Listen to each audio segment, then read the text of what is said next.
নমস্কার, জয় মা তারা সিদ্ধেশ্বরী মায়ের জয়। আমি অ্যাস্ট্রোলজার বিক্রম শাস্ত্রী আবার একটি নতুন ভিডিও নিয়ে আপনাদের কাছে চলে এসেছি। আজ বাস্তুদোষের উপর একটি ছোট্ট টোটকা আপনাদেরকে বলবো। সবার আগে বলে দিই, বাস্তুদোষ বাড়িতে হয়েছে আপনারা কি করে বুঝবেন।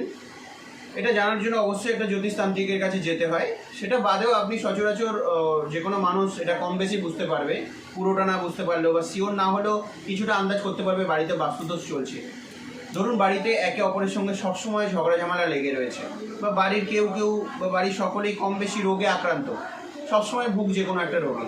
বা এটাও হতে পারে যে আয় উন্নতির প্রবলেম, টাকা পয়সা ইনকাম হচ্ছে, টাকা পয়সা জলের মতো বেরিয়ে যাচ্ছে, স্টে করতে পারছি না, টাকাগুলো কিছুতেই আমি জমাতে পারছি না, রাখতে পারছি না, ঋণের দায় সবসময় ভুগছি। এরকম টুকিটাকি সমস্যা হলে বুঝতে পারবেন যে বাড়িতে অবশ্যই কোনো বাস্তুদোষের সমস্যা চলছে।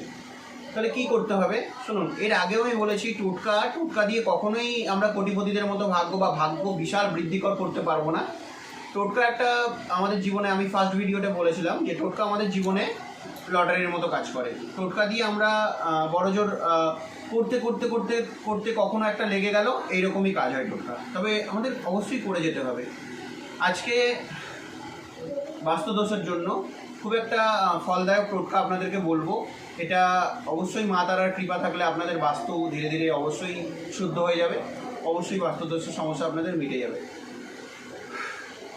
বাড়িতে ঘর মোছার সময় আমরা ডেলি ঘরে যে কোনো একটা টাইমে ঘরটা মুছি পরিষ্কার করার জন্য। তো যখন ঘরটা মুছবেন তখন দোকান থেকে সন্ধক লবণ আপনারা কিনে আনবেন। সন্ধক লবণ কিনে এনে 2 চামচ সন্ধক লবণ মা তারা সিদ্ধেশ্বরীর নাম করে ওই আপনাদের ঘর মোছা বালতির মধ্যে দিয়ে দেবেন। কি করবেন, মা তারা সিদ্ধেশ্বরী মায়ের নাম করে 2 চামচ সন্ধক লবণ আপনারা ঘর মোছার বালতির মধ্যে দিয়ে দেবেন, দিয়ে ভালো করে গুলে নেবেন। তারপরে আপনারা পুরো ঘরটা সেইটা দিয়ে মুছবেন। এরকম ডেলি যদি আপনারা করতে পারেন, প্রত্যহ যদি করতে পারেন, তাহলে মা তারার কৃপায় অবশ্যই আপনাদের বাস্তুর সমস্যা ধীরে ধীরে একেবারেই ঠিক হয়ে যাবে, একেবারেই পরিষ্কার হয়ে যাবে। ঠিক আছে, সবাই সুস্থ থাকবেন, ভালো থাকবেন। জয় মা তারা সিদ্ধেশ্বরী মায়ের জয়।